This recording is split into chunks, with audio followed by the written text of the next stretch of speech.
Genesis, Kabanata 16. Hindi magkaanak si Sarai na asawa ni Abram, ngunit mayroon siyang aliping babae na taga-Ehipto na ang pangalan ay Hagar.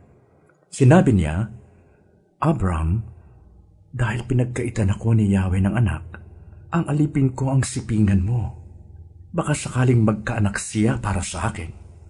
Pumayag si Abram sa sinabi ni Sarai, at ipinaubaya nga ni Sarai sa kanyang asawa si Hagar upang maging asawang lingkod.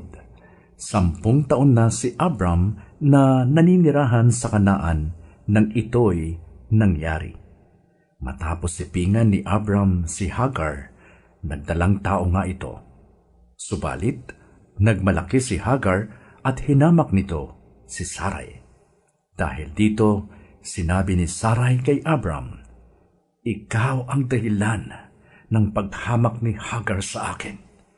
Alam mong ako ang nagkaloob sa iyo ng alipin kong ito. Bakit niya ako hinahamak ngayong siya ay nagdadalang tao? Si Yahweh na ang humatol kung sino sa atin ang tama."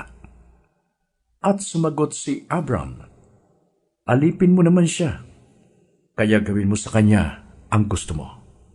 Pinagmalupitan nga ni Sarai si Hagar, kaya ito'y tumakas.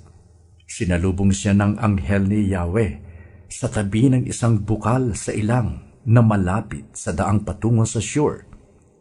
"Hagar," alipin ni Sarai, "saan ka nanggaling at saan ka pupunta?" Tanong ng anghel. "Tumakas po ako sa aking Panginoon." Ang sagot ni Hagar. Sinabi ng anghel, "Magbalik ka at muling magpasakop sa kanya. Mga anak mo ay aking pararamihin, at sa karamihay di kayang bilangin. Di na magtatagal, ika'y magsisilang. Ismael ang sa kanya'y iyong ipangalan, sapagkat dininig ni Yahweh ang iyong karaingan. Ngunit ang anak mo'y magiging mailap, hayop na asno ang makakatulad. Maraming kalaban, kaaway ng lahat, di makikisama sa mga kaanak." Kaya't nasabi ni Hagar sa sarili, "Talaga bang nakita ko dito ang Diyos na nakakakita sa akin? At hanggang ngayon, buhay pa rin ako?"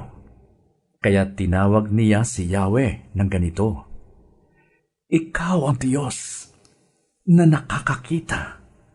Kaya't ang balon sa pagitan ng Kades at Bered ay tinawag nilang balon ng Diyos na buhay at nakakakita sa akin. Nagsilang nga si Hagar ng isang anak na lalaki kay Abram, at ito'y pinangalanan nitong Ismael. Nooy 86 na taon na si Abram.